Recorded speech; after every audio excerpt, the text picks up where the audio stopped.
আসসালামু আলাইকুম প্রিয় দর্শক, আপনাদের সকলকে আমন্ত্রণ জানাচ্ছি। শুভেচ্ছা নেবেন। অনেকদিন পরে আমাদের তথ্য উপদেষ্টা সক্রেটিস মাহফুজকে নিয়ে একটু আলোচনা করছি। তিনি মাঝখানে আমরা দেখেছিলাম যে একেবারে গাড়ির বহর নিয়ে তার নির্বাচনী এলাকায় গেলেন, নির্বাচন করবেন, অনেক ঢাকঢোল। কিন্তু সম্প্রতি আবার তিনি নাকি বলেছেন তিনি নির্বাচন করবেন না। কেন নির্বাচন করবেন না এটা অবশ্য তিনি আমাদের কাছে খুলে বলেননি। আবার তিনি রিসেন্টলি কিছু মন্তব্য করেছেন, তার মধ্যে একটা ছিল যে নভেম্বরের পরে আর উপদেষ্টা পরিষদের কোনো বৈঠক হবে না, নভেম্বরেই উপদেষ্টা পরিষদের শেষ বৈঠক হবে। তিনি কেন এটা বলেছিলেন সেটাও আমরা জানি না। তাহলে কি নভেম্বরের পরে কোনো তত্ত্বাবধায়ক সরকার আসবে এবং এই ডক্টর ইউনূসের অধীনে যে উপদেষ্টা পরিষদ সেটা বিলুপ্ত হয়ে যাবে? এই যে তার এই স্টেটমেন্টটা, এটার আবার প্রতিবাদ করেছে এই বর্তমান উপদেষ্টা পরিষদ, এবং আমার সূত্র জানিয়েছে অন্তত 10 জন উপদেষ্টা প্রধান উপদেষ্টার কাছে গিয়ে এটার প্রতিবাদ ব্যক্তিগতভাবে করেছেন এবং তারা বলেছেন যে তারা পদত্যাগ করবেন না। এখন এখানে একটা সাংবিধানিক জটিলতা দেখা দিতে পারে যদি তত্ত্বাবধায়ক সরকার আসে, এবং সেক্ষেত্রে ইন্টারিম গভর্নমেন্টের কি হবে এটা নিয়ে আমি খুব তাড়াতাড়ি একটা আলোচনা করব। কিন্তু এখানে ইন্টারেস্টিং হলো যে সক্রেটিস মাহফুজ বলছে নভেম্বরের পরে হবে না, এবং আমাদের ক্ষমতা লোভী উপদেষ্টা কয়েকদিন ক্ষমতায় থেকে এমন লোভ হয়ে গেছে যে তারা এখনো জানে না যে কি ফর্মে সরকারের অধীনে নির্বাচন হবে, কিন্তু তারা গিয়ে বলেছে তারা নির্বাচন করবে না। সক্রেটিস মাহফুজ আরো একটা ইম্পর্টেন্ট কথা বলেছে যে নির্বাচনের তারিখ ঘোষণা হলেই সারা দেশে সহিংস পরিবেশের সৃষ্টি হবে। এটা তিনি কেন বললেন? এটাও তিনি তো বলেন, ফেসবুকে যেগুলো বলেন সেইগুলো 10 মিনিট 15 মিনিট থাকে, তারপরে সরিয়ে ফেলেন। আর তথ্য উপদেষ্টা হিসেবে মিডিয়ায় যেগুলো বলেন সেগুলো তো আর চাইলেও সরিয়ে ফেলতে পারেন না। কিন্তু তিনি এইটা বলেছেন, এটা আমার মনে হয় যে সহিংস পরিস্থিতি তৈরি হবে বা সারা দেশব্যাপী একটা অজগর বেঁধে যাবে, এটা সম্ভবত তিনি ইন্ডিকেট করেছেন যে যারা নির্বাচন চায় না, ডক্টর ইউনূসের সাথে আছে এরকম একটা শক্তিও কিন্তু নির্বাচন চায় না, বিশেষ করে ইসলামী জঙ্গি গোষ্ঠী। তারা এই মুহূর্তে নির্বাচন চায় না, তারা বর্তমানে যেভাবে ক্ষমতা ভোগ করছে সেভাবেই তারা করতে চায়। এবং আপনারা খেয়াল করেছেন যে সম্প্রতি গাজীপুরের টঙ্গীতে যে টিএনটি এলাকার বিটিসিএল জামে মসজিদের যে খতিব মাওলানা মুহিবুল্লাহ নিয়াজি, প্রায় অনেক বয়স, তার হয়তো 60 বা তারও বেশি হবে, তিনি সম্প্রতি অপহৃত হয়েছিলেন বলে দাবি করেছে। আপনারা খেয়াল করেছেন, এবং তারপর বেশ তাকে খুঁজে পাওয়া গেল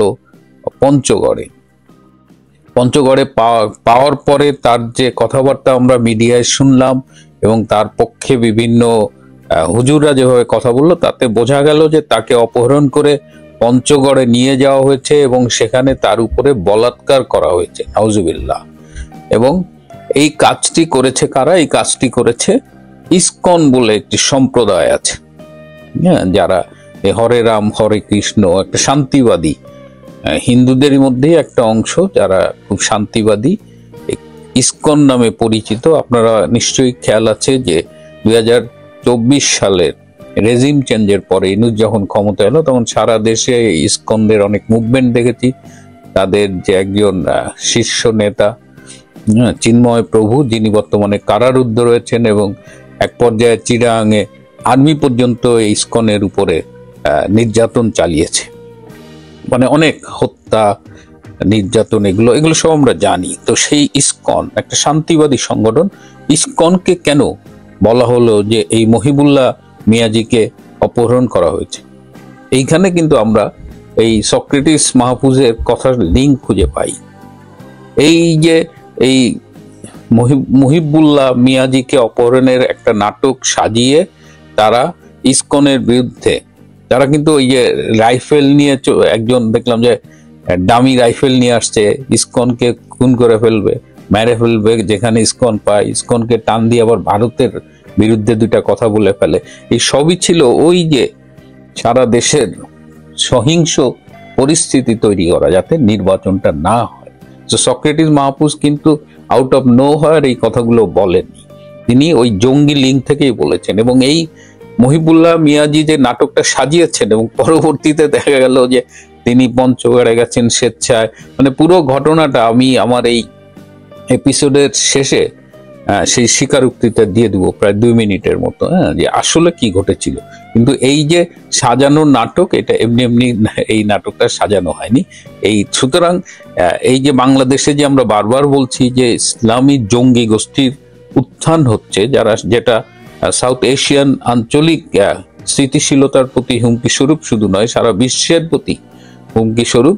সুতরাং তারই অনেক আপনারা আরো ঘটনা আপনারা দেখতে পারবেন। তো এর বাইরে একটা ছোট্ট, গতকাল আমি বলেছি যে পাকিস্তানি একজন জেনারেল ডক্টর ইনুসের সাথে দেখা করতে গিয়েছিলেন এবং সেখানে তিনি ঘরের মধ্যে টুপি পরে বগলের লাঠি নিয়ে যেভাবে দেখা করেছেন, সেটা নিঃসন্দেহে অপমানের ছিল। কিন্তু একজন খুব ভালো বলেছেন, যেহেতু ইনুস এই পাকিস্তানি এজেন্ট, মার্কিন দালাল, সুতরাং তাকে সম্মান দেখানো অসম্মান দেখানোর কোনো বিষয়, এটা কোনো গুরুত্বই দেয়নি পাকিস্তানি জেনারেল। তো পাকিস্তানি জেনারেলের সম্মানার্থে যমুনায় একটা কালচারাল প্রোগ্রাম করা হয়েছিল। তো সেখানে বাংলাদেশের গান, প্রথম বাংলাদেশ, আমার শেষ বাংলাদেশ, দেশাত্মবোধক গান এসব হচ্ছিল।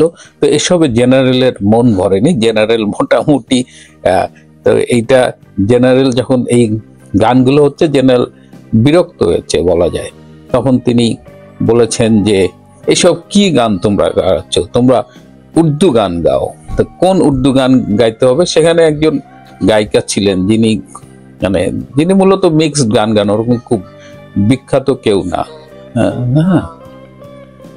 তিনি বলেন যে রাপ্তা রাপ্তা গান গাও।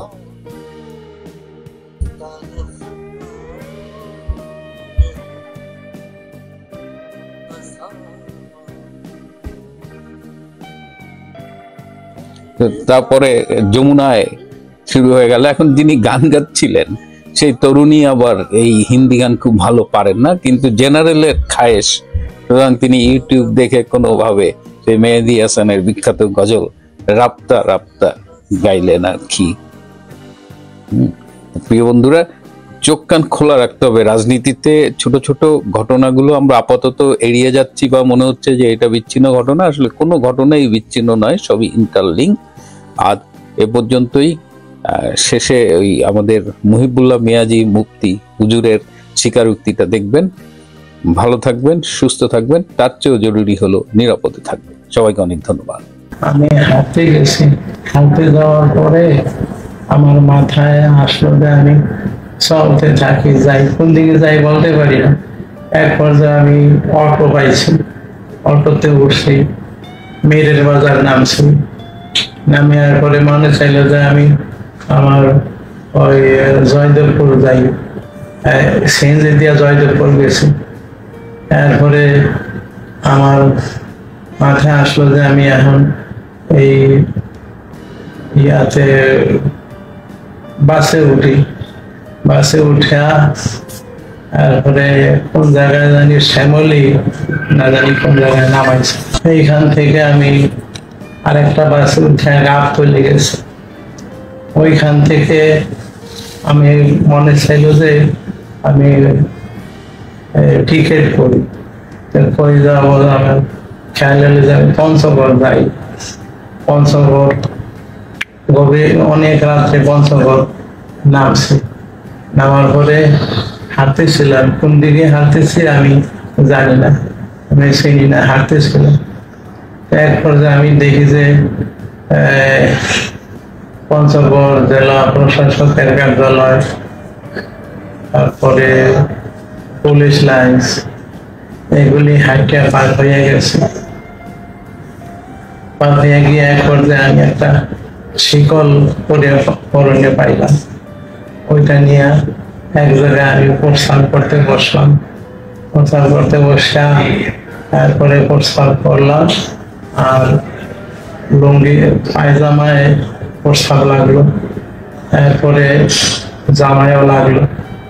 তো জামা খুলে ফেলাইলাম, পায়জামা খুললাম, কিন্তু খোলার পরে আবার পড়তে হইবে এই জিনিসটুকু আমি আর পারি নাই। ঠান্ডায় ভেঙে শুয়ে পড়লাম, আর পায়ে শিকল দিলাম। পায়ে শিকল দিয়া তারপরে আমার এই যে কেন পড়তেছি এইটার কোনো চিন্তা ভাবনা কিছুই আমার নাই, খালি যা